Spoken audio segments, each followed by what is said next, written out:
Okay, well, thank you for taking the time to speak with us today. So the thing about Drinking Buddies is it's quite well known by now that obviously a lot of the dialogue, well, all of the dialogue was improvised. So when the actors started, how much did they know about their characters and about the plot? Some more than others. Like I had the advantage of working with Jake and talking to him about it for a lot longer than any of the other actors. Most of them came on much closer to when we were shooting the movie, but they all knew fairly well, and making the film was a process for them of getting to know the characters better, and for me of getting to know the story better. So, it's sort of built into the way that I work anyway. So I kind of like starting fresh and sort of all building it together on the set. So, often I'm discouraging actors from doing too much work ahead of time, right. Because I want them reacting to the real scenario once we get there, rather than sort of forming hard ideas about the characters. Mm-hmm. Okay. And in my opinion anyway, the film felt very authentic because it wasn't scripted. Mm-hmm. I'm sure that's what you were going for. Did you know from the start that you wouldn't be writing a full script?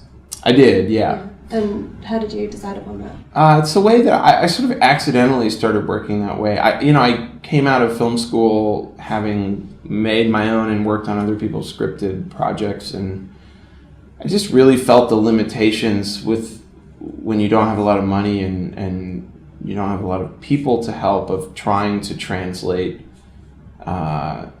written material into something that seems like a good movie on a very low budget scale, especially with non-professional actors. And I kind of knew that realistically I would be working with friends and I wouldn't have access to world-class actors. And so using improv as a technique to sort of tell the stories of the first few movies I made was a very natural thing. And then I discovered that I liked working that way. So it just sort of kept happening, and it just kind of became the way that I visualize these movies. That's starting to change now. I mean, as I work with better actors, it's more appealing to me to work from a script because I know that they can still bring that naturalism to written material. Mm-hmm. But there just still seem to me to be a lot of advantages to working without a script. Just in a sense of getting the best out of the people that I'm working with, utilizing not just their acting abilities but their inherent intelligence and charm and things like that, like sort of letting them rely on their own communication tools they've been developing their entire lives, rather than just these words written on paper. Mm-hmm. And was there any rehearsal to the process? There wasn't. I actually specifically don't rehearse. I want to capture the first take. I sort of want to be figuring that out on camera. So, and I use a lot of first takes. I'm creating a scenario where that sort of live energy is present. Right. And you said that you got to speak to Jake before the movie and tell him a bit about it. But how were the rest of the cast approached about the concept? Well, through Skypes and phone calls, it was because there was no script. It was a really fun, casual casting process, actually, because we just got to talk about whatever we wanted to talk about. There wasn't a strong character or strong script that became the central point of the conversation. It was the loose ideas of craft breweries and relationships and complicated workplace flirtations and things like that. So I really enjoyed the casting process, and typically I would meet with people for a half hour, 45 minutes, and I could sort of gauge from the conversation whether we got along well with each other, whether we communicated well, whether they had a rich life outside of the movies. It was like a chance to get to know people separate from the movie itself, and then bring those people in and work with them on the actual thing. Mm-hmm.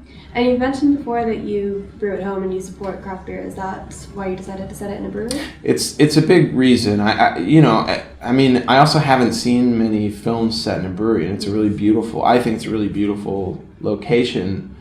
And it's not overused or anything like that. It's a kind of, craft breweries have existed in America since the late 70s, early 80s, but it's really in the last 5 years or so that they've exploded, and especially in Chicago, there's a lot of new breweries. So it was a fun chance to do something that felt specific and local, and that I was also personally interested in. Yeah. And you've mentioned before that Anna Kendrick's character was quite like your wife. Mm-hmm. Do you identify with any of the other characters? I identify with all of them, yeah. But Jake and Anna's relationship in the movie was very heavily modeled on my wife and I at a specific point in our relationship. We've been married for over 6 years now, so it was sort of modeled on us when we were younger and sort of having the conversations that they're having in the movie. Yeah. But yeah, I relate to all of them. I mean, they're all specific and empathetic characters, and if not based on specific feelings that I've had or things that I've gone through, then heavily based on other people or on themselves, you know. So I've never made a movie with characters that at least I don't think I have. I'm not. It's not interesting to me to poke fun at characters or to sort of create specifically buffoon characters or people that I don't relate to. Almost every character in my films is in some way some reflection of me or somebody that I can relate to. Mm-hmm. Unfortunately, I think we're running out of time. Yeah. But thank you so much. Yeah, my pleasure. Nice to talk to you.